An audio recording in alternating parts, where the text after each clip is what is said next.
Shabbat Shalom familia, que el Todopoderoso les continúe bendiciendo. Sean bienvenidos en la tarde de hoy a este estudio de Shabbat, a este capítulo del libro de Números de Bemidbar, capítulo 31 de esta serie que estamos llevando verso a verso de la Torah.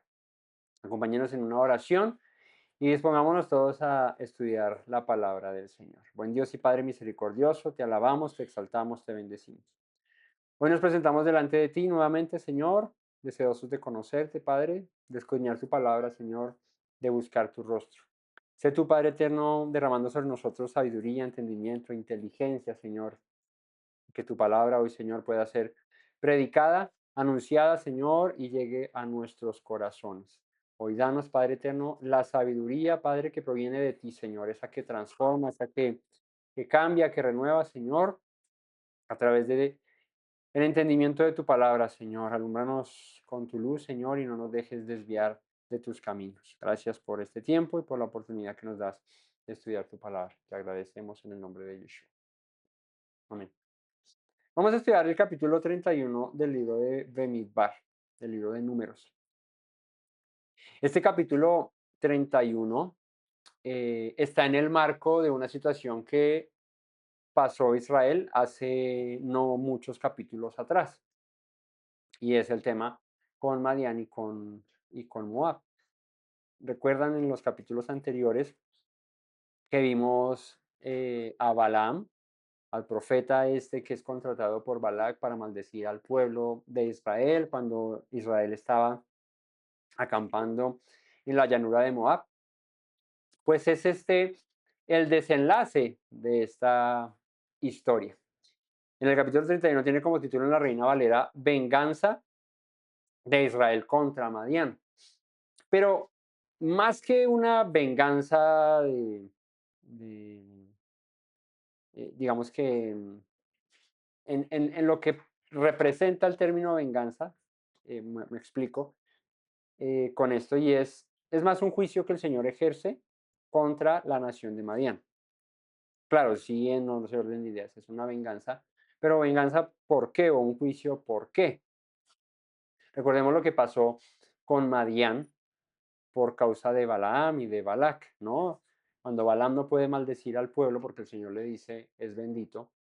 eh, Luego, el pueblo, al irse ya Balaam, eh,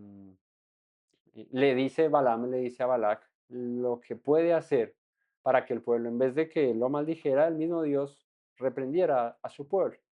Y esto lo vamos a ver aquí, porque en el capítulo en el que se ve esto, en los capítulos anteriores, mm, menciona, dice, ven y te contaré lo que ha de ser de ti y de los pueblos. Y entonces menciona la destrucción de Madián y todas las cosas que iba a hacer el Señor contra Edom y contra los pueblos que se levantaron contra Israel, pero no menciona específicamente lo que Balaam le dijo a Balac acerca de cómo hacer que el pueblo pecara. Pero en el capítulo siguiente de esta serie vemos a Israel pecando en el pecado conocido como el pecado de Baal Peor, ¿no? Un dios madianita, moabita, del que viene una reprensión y un juicio contra Israel por causa de que em, el pueblo se volcó a ofrecer sacrificios y ofrendas a este ídolo, a este dios, y el Señor se disgustó con su pueblo, ¿no? Porque Israel fornica con las mujeres de Madián, participa en sus cultos, en sus sacrificios, y entonces el Señor viene con juicio a destruir a su pueblo, aquellos que habían pecado. Y recordemos que mientras que el pueblo se estaba arrepintiendo, orando frente al tabernáculo, estaba Moisés, Aarón y los sacerdotes, y el pueblo estaban clamando al Señor por misericordia de esta situación que estaba pasando. Dice que pasó un hombre israelita con una madianita y la llevó a su tienda, ¿no? Y ahí es la historia del sacerdote Finés, hijo de Eliezer, que va y con una lanza los atraviesa a ambos y ejecuta un juicio contra el pecado que se estaba cometiendo. Y cuando esto sucedió, la mortandad paró y el juicio del Señor se detuvo, porque él actuó como sacerdote, llevando un juicio a aquellos que se habían rebelado contra el Señor en el pecado de Baal peor. Eso está en los capítulos anteriores. Digamos que es un resumen para que lo tengamos presente, ¿no? Eso es capítulo 22 al 24, el pecado de Baal peor es en el 25. Y acá entonces aparece esta venganza o este juicio que el Señor ejerce contra Madián. Así que en este contexto vamos a leer el capítulo 31. Yahweh habló a Moisés diciendo, haz la venganza de los hijos de Israel contra los madianitas, después serás recogido a tu pueblo. Este es, aquí vemos, esto es lo último que va a hacer Moisés antes de morir. Esto de que después serás recogido con tu pueblo es antes de que mueres, ¿no? Ya había muerto Aarón, ya había muerto María, faltaba Moisés.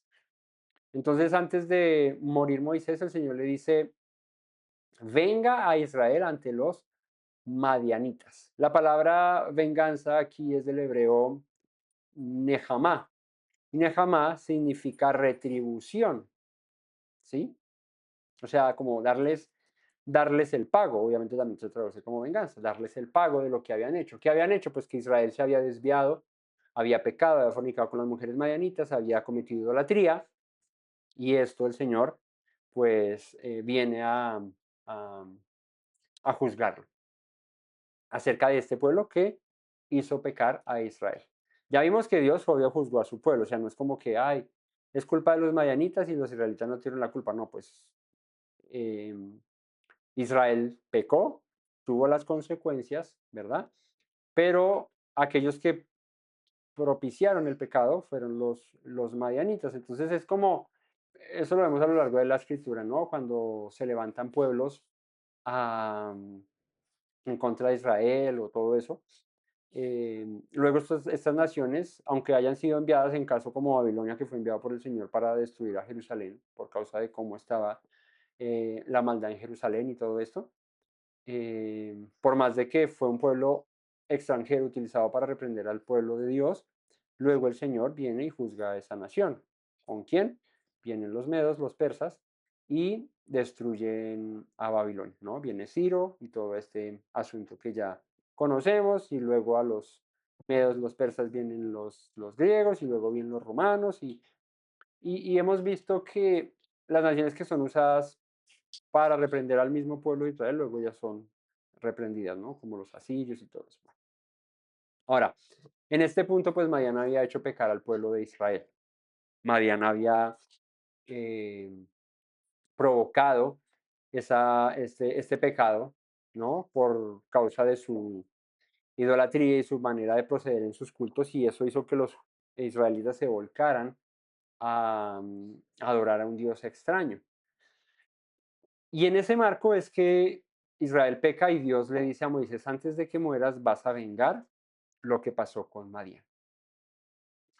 Entonces dice el versículo 3, entonces Moisés habló al pueblo diciendo, armaos algunos de vosotros para la guerra, vayan contra Madián y hagan la venganza de Yahweh en Madián. 1000 de cada tribu, de todas las tribus de los hijos de Israel, enviaréis a la guerra. Así fueron dados de los millares de Israel, 1000 por cada tribu. Entonces, ¿cuántos irían a la guerra? Si fueron 1000 por cada tribu, 12.000, ¿cierto? 12.000 en pie de guerra. Moisés envió a la guerra, 1000 por cada tribu envió, y Finés, hijo del sacerdote Eleazar, fue a la guerra con los vasos del santuario y con las trompetas en su mano para tocar. Era muy, muy común, ¿no? Esto pasaba. Israel salía a la guerra y vemos en ocasiones donde llevaban el arca del pacto, como cuando van a tomar aquí posesión de Jericó, cuando empieza Josué, ¿no? Que van a tomar las murallas y dice, y el arca irá enfrente y irán con las trompetas, y los sacerdotes eran los que también acompañaban esto, ¿no? Entonces aquí Eleazar va con las trompetas, con los vasos del santuario, y va a la guerra con aquellos 12.000 hombres de Israel. Pelearon contra Madián como Yahweh lo mandó a Moisés y mataron a todo varón. Mataron también entre los muertos de ellos a los reyes de Madián, que eran Evi, Requem, Shur, Ur y Reba, 5 reyes de Madián. También a Balaam, hijo de Beor, mataron a espada. ¿Este Balaam quién era? El profeta. El profeta que fue contratado por Balac para maldecir al pueblo. Ahí murió Balaam, ¿no? Y los hijos de Israel llevaron cautivas a las mujeres de los madianitas, a su niño, a todas sus bestias, a todos los ganados, eh,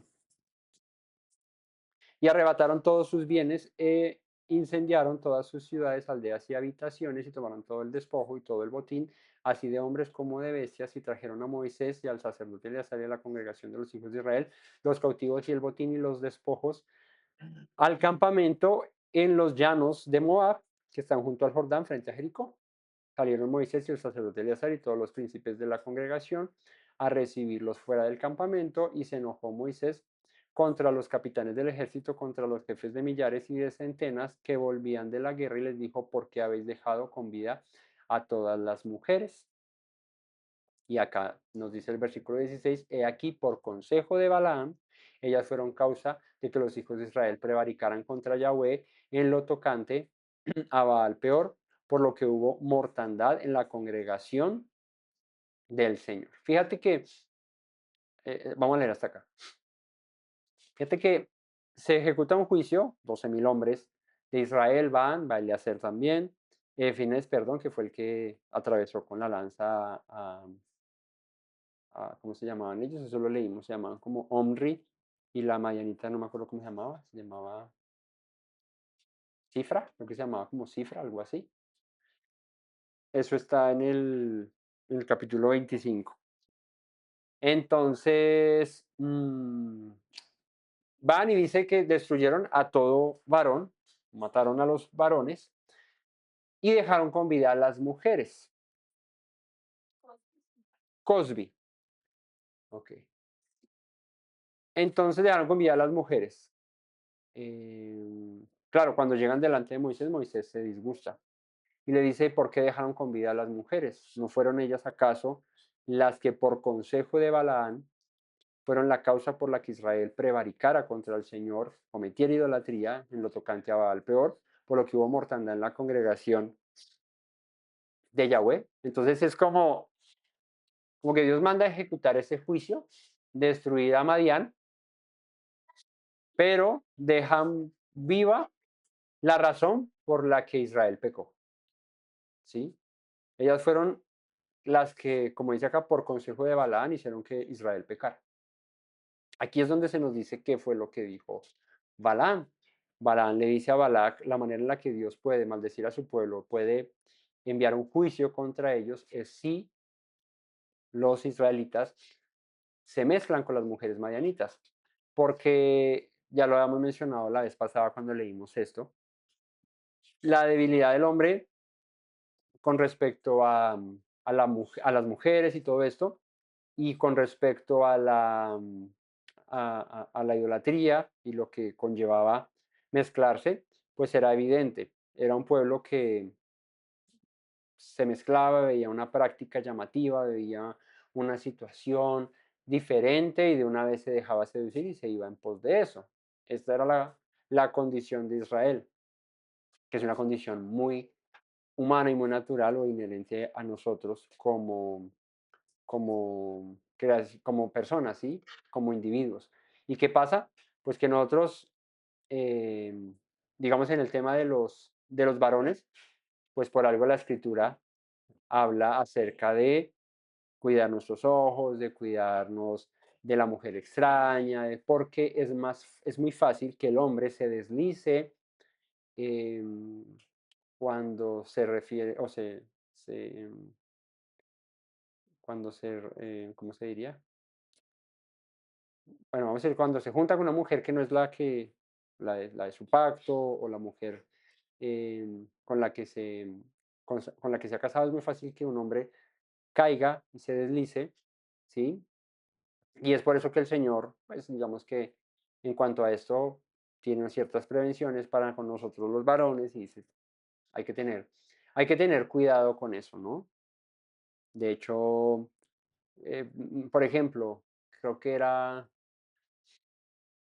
es Job, el que menciona en uno de sus versos.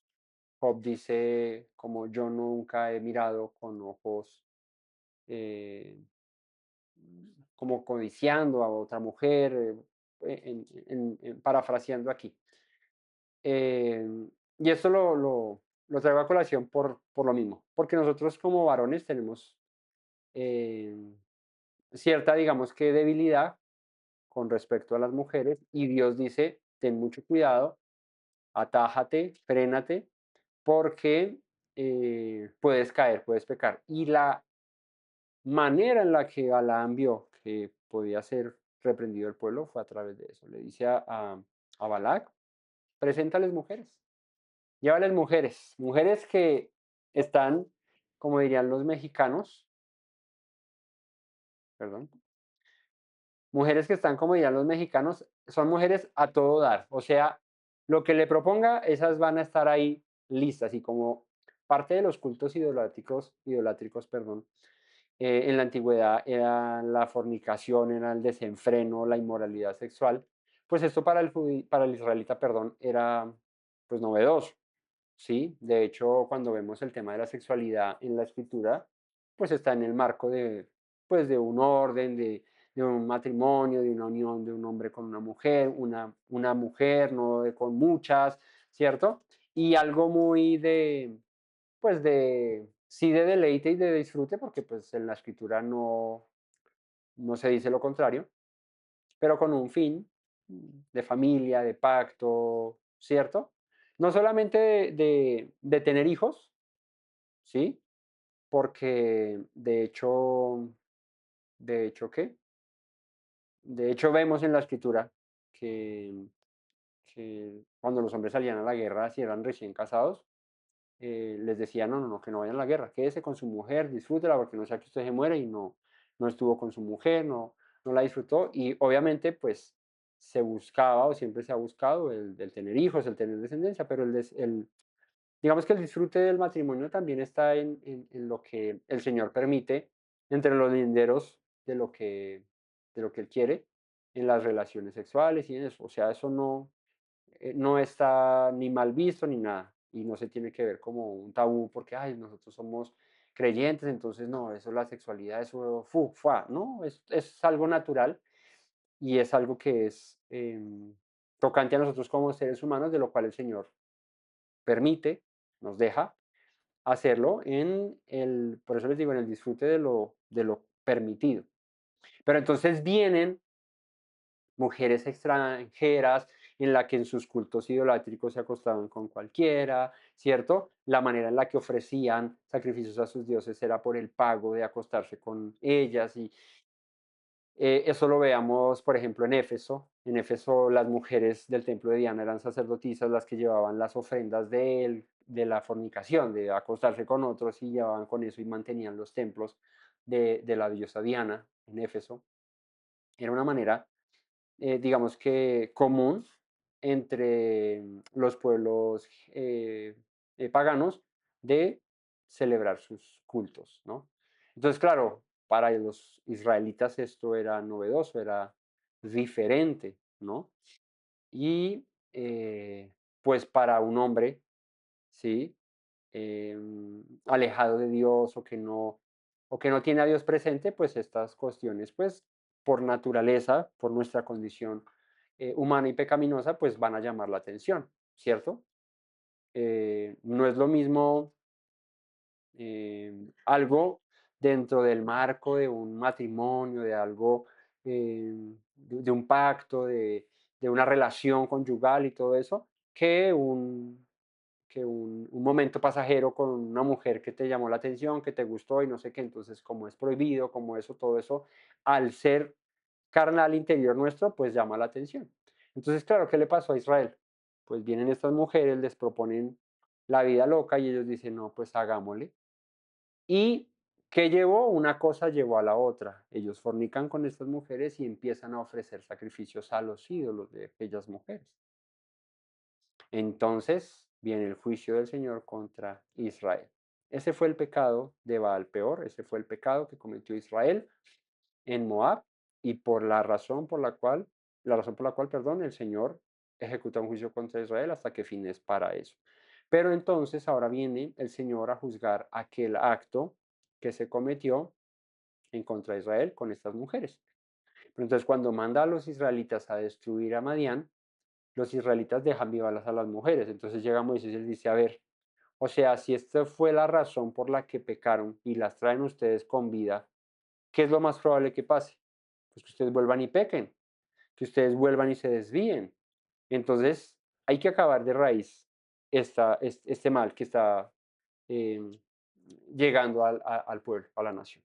Esto, eh, pues, nos da a nosotros mucho que pensar para entender, y es que el pecado, cuando caemos en pecado, la única manera de salir de él y de dejarnos de ese pecado es arrancándolo de raíz por completo.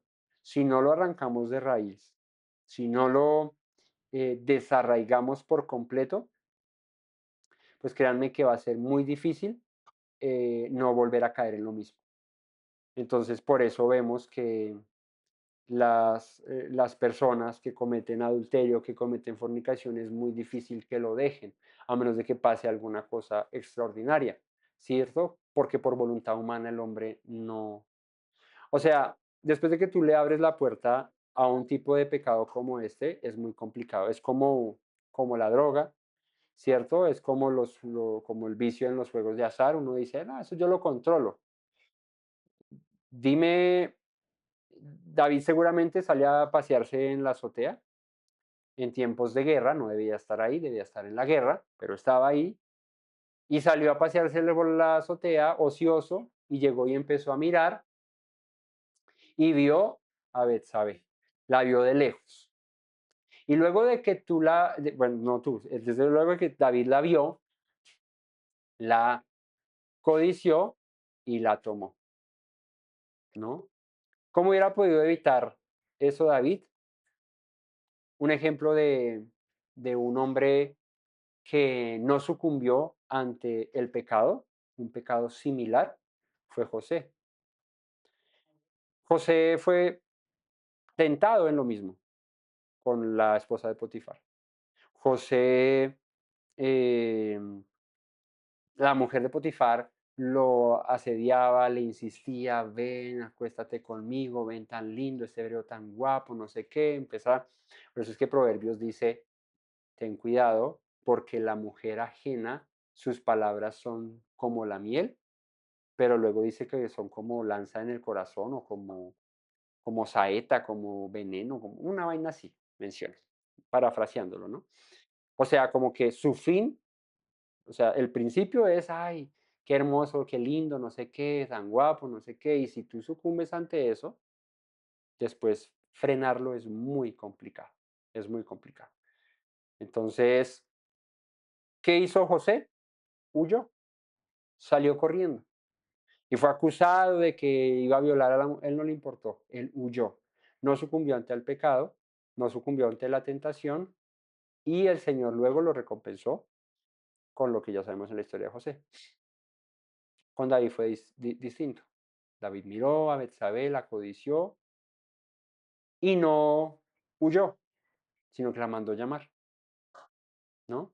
Y ya eh, cuando el pecado está ahí llamando a la puerta y tú le haces así como, como en esas casas que tienen la cadenita así y usted abre la puerta así como para mirar a ver quién es, sabiendo quién es, ¿cierto? Es solamente que usted abra así y esa cadenita que tiene ahí, ¿se han visto las cadenitas que sostienen las puertas? ¿Eso qué seguridad presta? Ninguna. Eso cuando usted ya abre así es un patadón y para adentro fue. No es lo mismo tener la puerta cerrada, aquí la quieran tumbar, a que tú ya la abras y aunque tenga, yo tengo la cadenita, ¿sí? Así nos vemos de ingenuos cuando creemos que la cadenita solamente al asomarnos, eso yo lo tengo controlado. Carreta, mentira, usted abra la puerta y yo tengo el pasador ahí puesto. Mentiras, eso usted lo abrió y ahí entró con toda. Entonces no hay que dar papaya. Ahí es dos ejemplos. José, paticas para que las quiero, salió corriendo, huyó. Y David dijo: "Ah, está como guapa, venga, llamémosla a ver quién es". Corrió para los brazos de la chica y la mandó llamar y ya ahí perdió. O sea, ahí perdió. Porque una cosa es que la mire, uy, está guapa, pero uy, no, señor reprenda al diablo. No, él no, ni siquiera dijo eso. Entonces, ¿qué hizo? La llamó y luego de que la llamó, ahí ya perdió. Ahí perdió.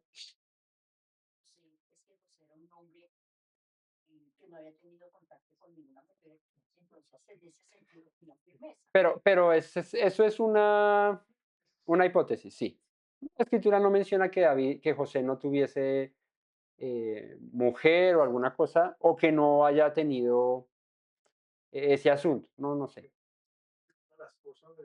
Pero él tuvo temor de Dios y del amo que lo había recompensado, ¿cierto? Siendo él nada, lo puso como jefe. Y él dice, en el relato dice, yo cómo voy a pasar encima de mi amo si él me lo ha dado todo menos a ti. Exacto. David, en la misma medida, hubiese podido decir, Dios me dio todo, soy rey. Era un pastor, ahora soy rey. Huyo. Pero, o sea, aquí el punto no es, aquí el punto no es que hubieran tenido mujer o no. Aquí el punto es la decisión que tomó cada uno. David no dejó de ser David y es recordado por lo que hizo, pero las consecuencias que llevó su casa fueron desastrosas. Las consecuencias que él mismo llevó sobre su vida fueron desastrosas.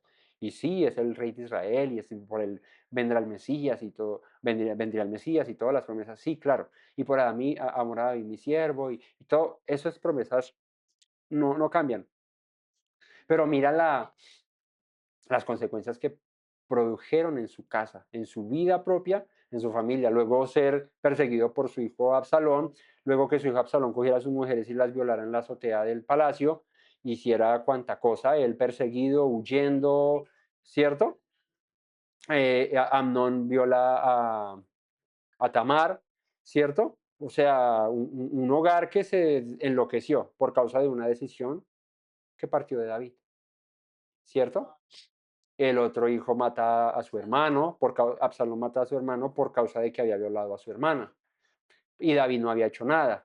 Entonces se le volvió un despelote la vida a David. No, con eso no quiero decir que David no haya sido David y por lo que es recordado, pero veamos las consecuencias por las que sufrió. El mismo pueblo, la misma nación llevó consecuencias por causa de David. Entonces, lo uno lo quita lo otro. Entonces, ¿qué hubiera sido mejor? Pues que hubiera corrido como José, ¿cierto? Y no a los brazos de esa mujer, a su mujer hubiera corrido, ¿no? A buscar a su mujer, mi amor, estoy aquí. Lo peor que puede hacer un hombre en momentos de debilidad, de efervescencia y calor, lo peor que puede hacer es creer que en sí mismo es fuerte y puede con eso. Dios nos dio una ayuda idónea, una mujer. Y eso se los doy como consejo. Yo no me lo han pedido, pero yo les doy un consejo. Y es cuando estas cosas les pasen por la mente, por la cabeza, lo mejor que pueden hacer es contárselo a su mujer y que ella les ayude. No importa, que le meta un bailado con una, usted que andaba mirando eso. Bueno, sí, amor, pero ayúdame, necesito de tu ayuda aquí porque yo solo no puedo. Y eso está clínicamente comprobado, no mentiras, eso está más que comprobado, ¿sí? Un hombre ante la tentación de una mujer sucumbe si no tiene ayuda. Es muy complicado, es muy complicado. ¿Sí? A menos de que no le gusten las mujeres. Bueno, eso es otra puede sucumbir ante la otra cuestión, ¿cierto? Y ahí estamos más graves todavía aún. Pero el asunto es que el tema de la sexualidad es algo a tener muy, muy, muy presente y con cuidado. Veamos a Israel. Israel sucumbió muchas veces con respecto a este pecado y este pecado los llevaba a cometer idolatría. El desorden sexual lleva a otras cosas.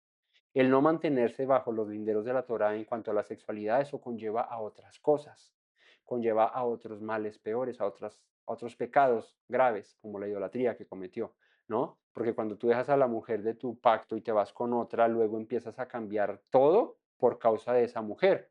Y ya te importa cinco lo demás, es por esa mujer que tú ahora vives y respiras, no hay más, porque así es así es el pecado.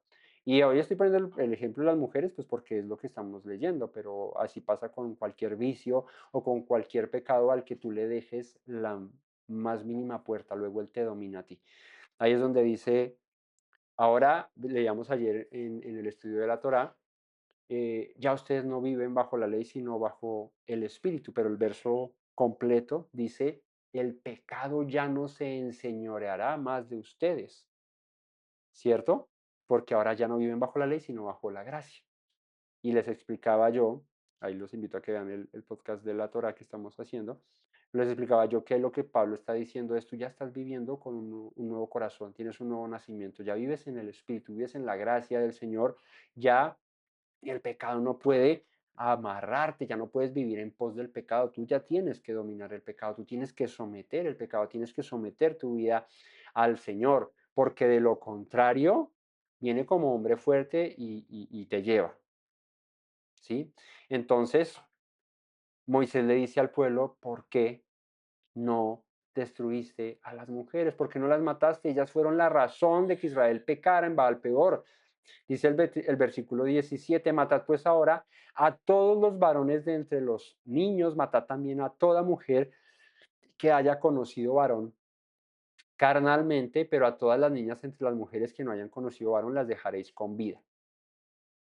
Y vosotros, cualquiera que haya dado muerte a persona y cualquiera que haya tocado muerto, permaneced fuera del campamento 7 días y os purificaréis el tercer día y el séptimo vosotros y vuestros cautivos. Asimismo purificaréis todo vestido y toda prenda de pieles y toda obra de pelo de cabra y todo utensilio de madera.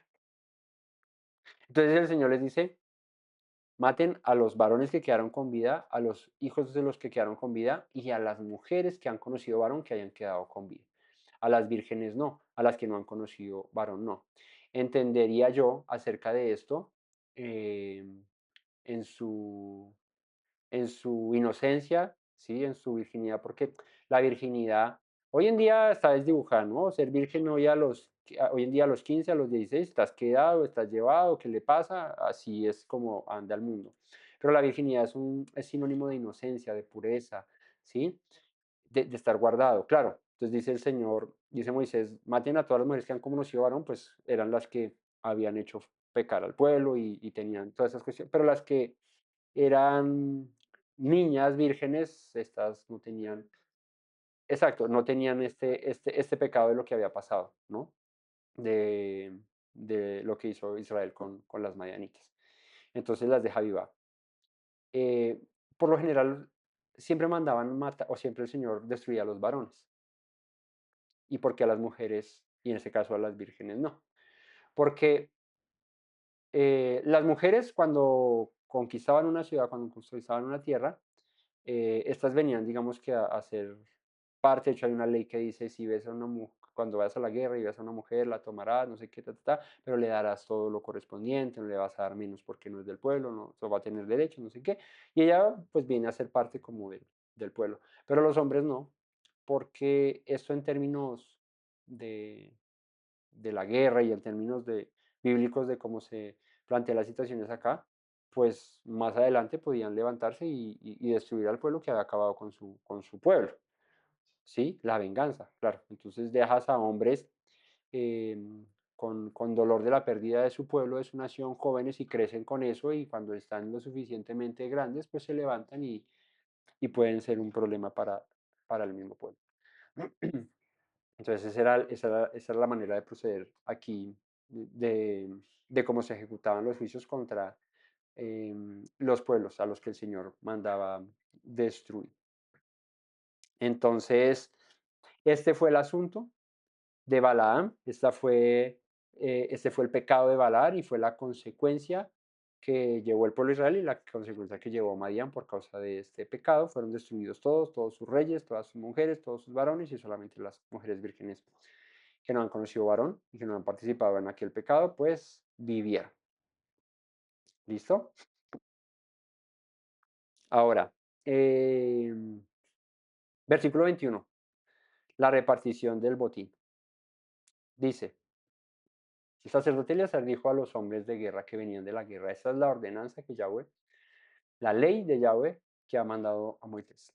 Ciertamente el oro y la plata, no el oro, sino el oro y la plata, el bronce, el hierro, estaño y plomo, todo lo que resiste el fuego, por fuego lo haréis pasar y será limpio, bien que en las aguas de purificación harán de purificarse y haréis pasar, perdón, por agua todo lo que no resiste el fuego. Entonces, claro, todos los metales que resistan el fuego los van a fundir, ¿sí? Esa purificación era fundir el oro, fundir el hierro, la plata, fundir el cobre.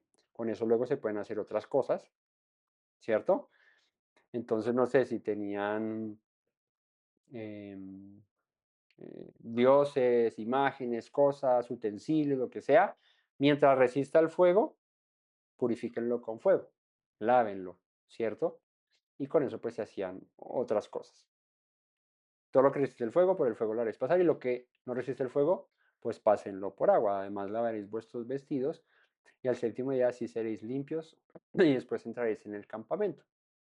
Entonces el Señor habló a Moisés diciendo, toma la cuenta del botín que se ha hecho, así de las personas como de las bestias, tú y el sacerdote Eleazar y los jefes de los padres de la congregación, y partirás por mitades el botín entre los que pelearon, los que salieron a la guerra y toda la congregación. Entonces se va a repartir todo este botín de guerra entre el pueblo.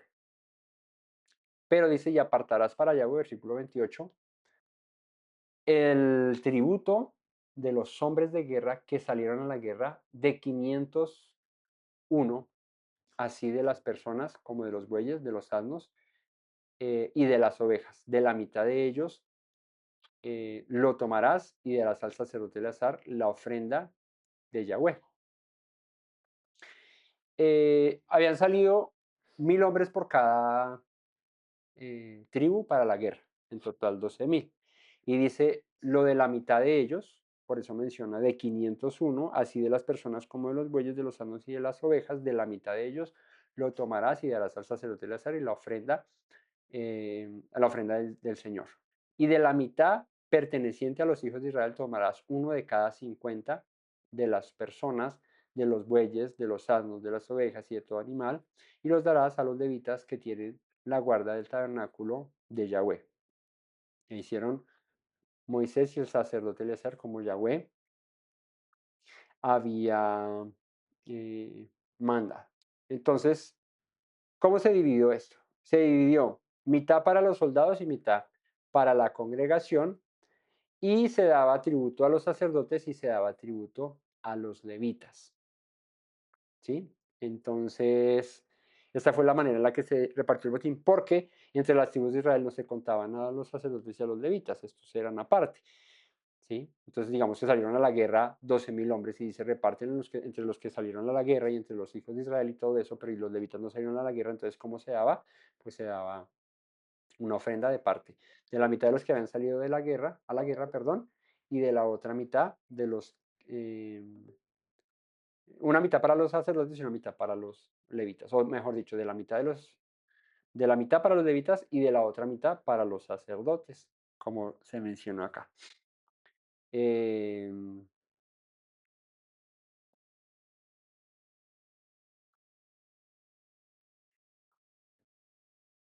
Hicieron Moisés y el sacerdote Eleazar como Yahweh mandó a Moisés, y fue el botín.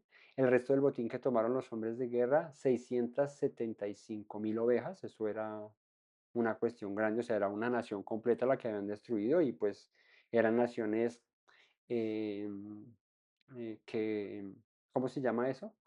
Que tenían animales, ¿cómo se llama eso? Eran naciones, ah, ganaderas, ganaderas, ganaderas. Tenía agrícola en la cabeza, pero agrícola no es.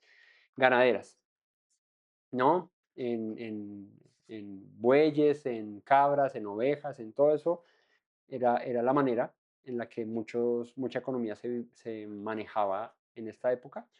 Entonces, el botín fueron 675.000 ovejas. Eso es mucha cantidad de animales, ¿no? Creo que en estos días, no recuerdo la cifra, pero estos días con el tema de lo que pasó en Córdoba y con estas inundaciones por el río Sinú en Córdoba, en el departamento de Córdoba, en Montería, eh, es una región muy ganadera, todo eso por allá. Y es que no recuerdo la cifra, pero hablaban así como de miles de cabezas de ganado que hay allá. O sea, allá hay el porcentaje creo que de ganadería que sale de Colombia, como el 25% está en la región de Córdoba, por allá, o sea, ya hay cientos de miles de cabezas de ganado y por las inundaciones pues muchas se perdieron, ¿cierto? Mucho animal se ahogó, mucho animal se lo llevó a la corriente, o sea, pues que fue complicado. Entonces son cifras pues alarmantes. Ahora piensa aquí, 675.000 ovejas, 72.000 bueyes. Es que uno piensa en 72, bien. 720, bien. 7.200, ya es harto. Pero piensa en 72.000. Eso es un jurgo de animales. 61.000 asnos.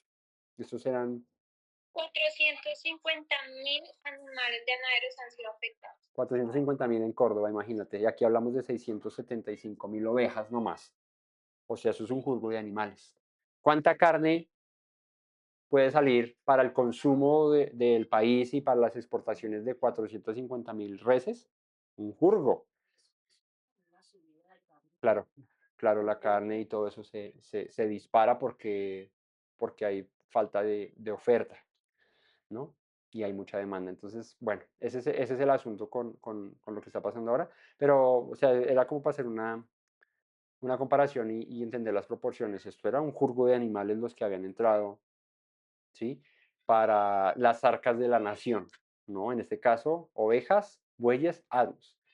Ahora, en cuanto a las personas, de mujeres que no habían conocido varón, eran todas 32.000. Eso es un jurgo de mujeres, de niñas, ¿no? Hartísimas. Y la mitad, la parte de los que habían salido a la guerra, fue el número de 337.500 ovejas. Fíjate que la vez pasada estaba escuchando un reportaje y creo que, no sé si fue el ELN o las FARC, creo que no, creo que es el ELN ahorita el que está en el Catatumbo azotando esa amor que es la datera ya. Creo que hablaban de 40.000, 45.000 niños eh, reclutados. Eso es un jurgo de niños, es un jurgo de niños, eso es un jurgo de gente. Sí, sí, amor, ahí tú confirmas porque tú eres la del dato. Eso ha llevado la guerra en nuestro país hoy, últimamente, ¿sí? Como está la situación. Eh, Eso lo pongo para ponerlo en proporciones porque acá dice que de las mujeres que no han conocido varón, todas fueron 32.000. Es mucha, mucha gente. La mitad, la parte de los que habían salido de la guerra, fue el número de 337.500 ovejas. El tributo de las ovejas para Yahweh fue 675. De los bueyes, 36.000 y de ellos el tributo 72. De los asnos, 30.500. Ahí decía que cada 50 era uno. Entonces, por eso dan estos números. De los asnos, 30.500, el tributo para Yahweh fue 71. De las personas, 16.000 y de ellas el tributo para Yahweh, 32 personas. Eso se pagaba, eso se pagaba, eso se pagaba. Sí, las personas no se sacrificaban, las personas se pagaban, los animales sí se sacrificaban. Y dio a Moisés el tributo para ofrenda elevada a Yahweh y el sacerdote Eleazar, como Yahweh lo mandó a Moisés, y la mitad para los hijos de Israel, que apartó Moisés de los hombres que habían ido a la guerra, la mitad para la congregación fue de las ovejas 336.500, de los bueyes 36.000, de los asnos 30.500, de las personas 16.000. Dime. Bueno, entonces corrijo, creo que fue no, no, no. No, no, no, sí eran niños, pero entonces creo que fue como en la guerra como tal, total lo que llevan de reclutados. Sí,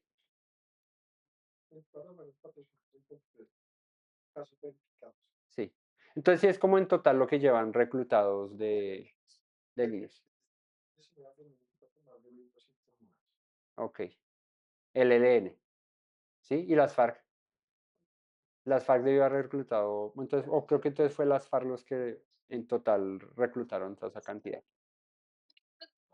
18.000 niños. Esperan 30.000 menores reclutados 30 desde mil desde los 60. Ah, ok, listo, vale. Bueno, listo, entonces fue en el tiempo, fue en el tiempo, ¿sí? Es un jurgo de gente por el conflicto, a pesar de que sea a lo largo del tiempo, ¿sí? O sea, tampoco es, es de normalizar que en un año se secuestren o se recluten 400, ¿sí? Tampoco es de normalizarlo porque es que no deberían secuestrar ninguno o reclutar ninguno, ¿no?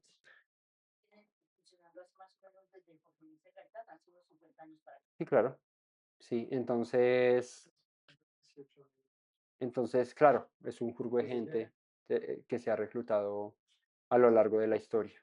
Son niños que así chiquitos los han tomado y lo único que han conocido es ser parte de un grupo armado, ¿no? Eso es fuerte, es la realidad de nuestro país. Entonces, sí, del mundo, lo que pasa es que nosotros lo vimos aquí muy cercano, porque, digo cercano, pues porque en Colombia llevamos más de 50 años en guerra interna, ¿no? Complicado. Entonces, bueno, las personas, 16.000. Em, de la mitad, pues, para los hijos de Israel tomó Moisés uno de cada 50, así de las personas como de los animales, y los dio a los levitas que tenían la guardia del tabernáculo de Yahweh, como Yahweh lo había mandado a Moisés. Vinieron a Moisés los jefes de los millares de aquel ejército, los jefes de los millares de centenas, y dijeron a Moisés: tus siervos han tomado razón de los hombres de guerra que están en nuestro poder y ninguno ha faltado de nosotros, por lo cual hemos ofrecido a Yahweh ofrenda. ¿Ves? Fueron a la guerra 12.000 y que dice que llegaron los jefes y dijeron: regresamos 12.000. O sea, ninguno faltó. O sea, fue una victoria completa, porque pues ir a la guerra y no perder un solo soldado en la guerra, pues imagínate cómo debió ser eso, ¿no? Entonces, tus siervos han tomado razón de los hombres de guerra que están en nuestro poder y ninguno ha faltado de nosotros, por lo cual hemos ofrecido una ofrenda a Yahweh, cada uno de los que ha hallado alhajas de oro, brazaletes, manillas, anillos, arcillos y cadenas para hacer expiación por nuestras almas delante del Señor. Y presentaron una ofrenda para el Eterno. Y Moisés y el sacerdote Eleazar recibieron el oro de ellos, alhajas, todas las eh, elaboradas, perdón, todas elaboradas, y todo el oro de la ofrenda que ofrecieron a Yahweh los jefes de millares y de centenas fue 16.750 ciclos. 16.750 ciclos. Esto fue la cantidad. Dice: y los hombres del ejército habían tomado botín cada uno para sí. Recibieron pues Moisés y el sacerdote Eleazar el oro de los jefes de millares, de centenas, y se lo trajeron al tabernáculo de reunión por memoria de los hijos de Israel delante del Señor. Entonces, el botín se repartió, del botín se sacaba ofrenda para el pueblo y para los levitas, para los sacerdotes, se sacó de acuerdo a lo que el Señor ordenó, pero también en lo personal cada uno había tomado parte del botín, cosas de plata, de oro, no sé qué, y dice que estos hombres del ejército trajeron de ese botín y dieron a Moisés y al sacerdote Aarón la ofrenda, y dice aquí que fueron esos 16.750 ciclos eh, del botín, ¿no? De oro que habían eh, recogido, de cadenas, de todas las cosas que pudieron recoger en la guerra como botín, de ahí también ofrendaron al Señor. Y esta fue una ofrenda voluntaria, porque el Señor les pide de los animales y todo eso, pero digamos que lo que ellos en lo personal habían tomado, también de eso dieron ofrenda al Señor como en memorial y agradecimiento al Señor por la victoria que les había dado, una victoria completa donde no había muerto ninguno del ejército de Israel, y que el Señor les había dado la victoria. Entonces, ¿qué podemos reflexionar aquí ya al final, al cierre de esta historia de Balaam? Porque aquí es donde se da el cierre de la historia de Balaam y del tema con Baal Peor y del desvío y el pecado de Israel. Pues. Eh, hubo un acontecimiento, Balaam no pudo maldecir al pueblo, pero sí enseñó cómo podía corromperse la nación. Y la manera fue, las mujeres seduzcan a estos varones y verá que eso, el pueblo se enloquece, el pueblo se desenfrena y el mismo Dios los va a reprender. Ahora, el juicio de Dios no fue porque sí, fue una reprensión a causa de un pecado, de una desobediencia, digamos que eh, deliberada, porque el pueblo desobedece a Dios deliberadamente, se mete con estas mujeres deliberadamente, y lo vimos con eso, con el ejemplo del hombre este que pasando delante de Moisés y de los sacerdotes y todo, em, lleva a la mujer a su tienda, ¿no? Para estar con ella, sabiendo que la nación estaba llevando un juicio tremendo de parte del Señor. Entonces ahí vemos que el pecado fue deliberado, fue una nación que se rebeló contra el Señor y se fue en pos de otros dioses. Ahora lo eterno viene y juzga al pueblo, pero también viene y destruye a la nación por medio de la cual el pueblo se desvió, por el cual el pueblo pecó. Vemos una conexión entre los pecados sexuales y la idolatría, ¿sí? Hay una conexión ahí estrecha entre lo que lleva una cosa a la otra, ¿no?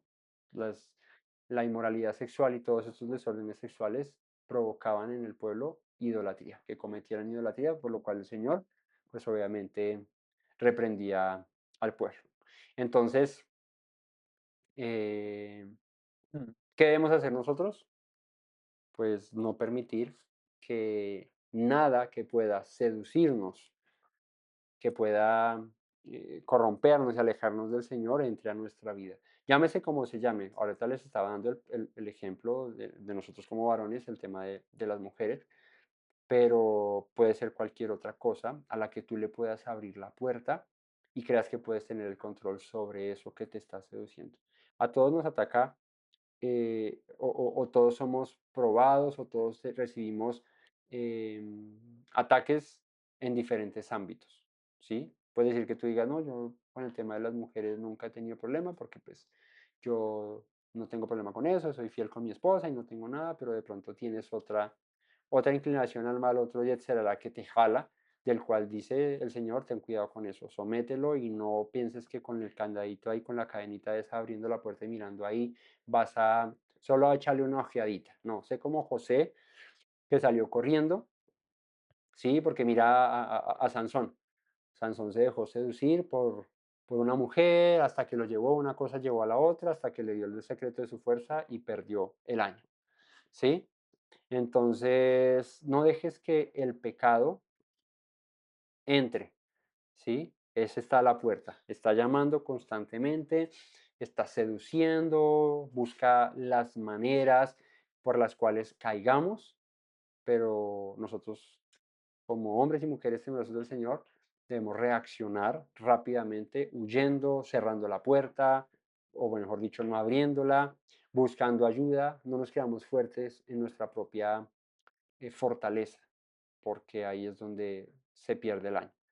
¿Sí? Si tienes algo en lo que no puedes controlar, lo que tú sientes que te puede llevar a caer, a pecar, pues busca al Señor, obviamente, y busca ayuda en alguien que te pueda apoyar con eso, que te pueda dar un buen consejo, que pueda estar pendiente de ti, que te pueda ayudar, porque el peor error es pensar que uno solo puede vencer eso, ¿no? Y el problema es que luego de que se abre la puerta ya es muy complicado sacarlo, ¿sí? Es muy complicado dejarlo. Entonces, no permitamos que en nuestra vida entren cosas que nos puedan destruir por completo, que nos puedan dañar por completo y que eso luego traiga reprensión y juicio del Señor a nuestras vidas, ¿cierto? Sino más bien fortaleceos en el Señor, fortalezcámonos en Él, pidámosle, Señor, dame valentía, dame fortaleza y pues tengamos la voluntad, ¿no? Como dice el pasaje, eh, eh, ¿cómo es que dice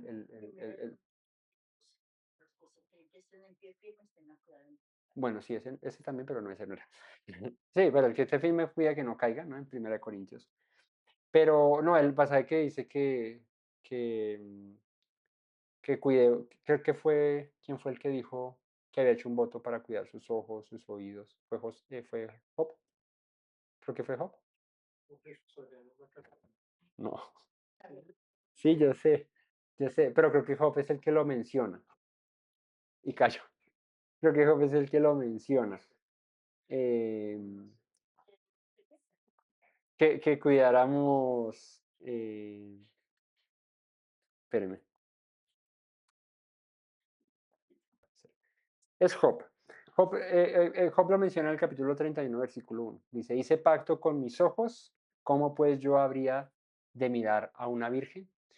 ¿Sí? Él mismo dice, yo decidí cerrar mis ojos a cualquier mujer que no fuera mi esposa, la de mi pacto, y eso lo hago referencia a cualquier cuestión. Si somos seducidos por el vicio, por el trago, por las mujeres, por, por el chisme, ¿sí? Por las vainas malas, ¿ah?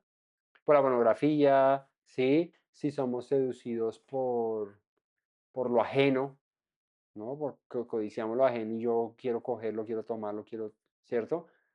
Entonces, seamos valientes, valerosos, determinados y digamos, no, yo quiero comprometerme con el Señor a fijarme en Él, en lo que Él me ha dado, en lo que tengo y no mirar a otros lados, no prestar atención a otras cosas y centrarme en lo mío porque el, porque el pecado está ahí latente y si tú, ¿no? ¿Qué pasó con Eva? Ella miró, codició y tomó y pecó, ¿cierto? Cuando ya entra la codicia ahí, el deseo de tener, de alcanzar algo, ahí es muy complicado, porque lo que sigue es agarrar y la línea es muy delgada.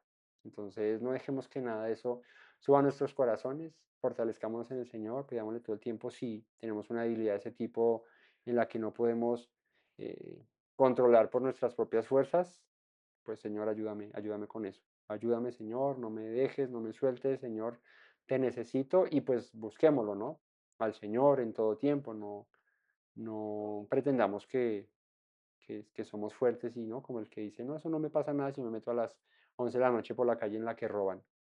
Pues no sea necio, ¿sí? No sea torpe, vamos a meter allá, ¿sí? No, pero Dios está conmigo, pero a ver, sí, si se mete para allá, pues lo más probable es que lo vayan a robar y no es culpa de Dios, ¿cierto? O como el que sale en un carro y no ha revisado los frenos y dice, Dios está conmigo, eso él me para. Vamos a ver quién lo para en ese carro, ¿no? Entonces es lo mismo. Seamos conscientes, no seamos, como decía ahora, ingenuos, que creamos que podemos con algo con lo que en realidad no podemos. Amén.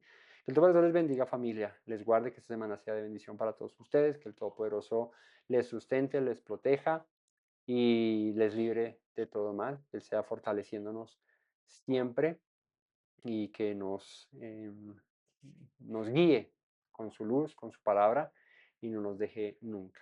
Gracias a todos por conectarse, por compartir con nosotros y nos estaremos viendo en otra ocasión si el Eterno nos lo permite. No olviden las palabras que dijo nuestro Mesías Yeshua. Si permanecen en mis palabras, serán verdaderamente mis discípulos y conocerán la verdad y la verdad los hará libres. Shabbat a todos. Shalom. Me presento nuevamente, mi Rey, mi buen Señor. Mis pasos se han desviado, necesitan dirección. En tu amor me he refugiado, Yeshua, pues así al Padre puedo hoy decir. Me presento nuevamente, mi Rey, mi buen Señor. Mis pasos se han desviado, necesitan dirección. En tu amor me he refugiado, Yeshua, pues así al Padre puedo hoy decir. Abba Padre, Baruch atah. Señor Dios nuestro Rey de eternidad. Abba Padre, Baruch atah. Adonai Eloheinu melech haolam.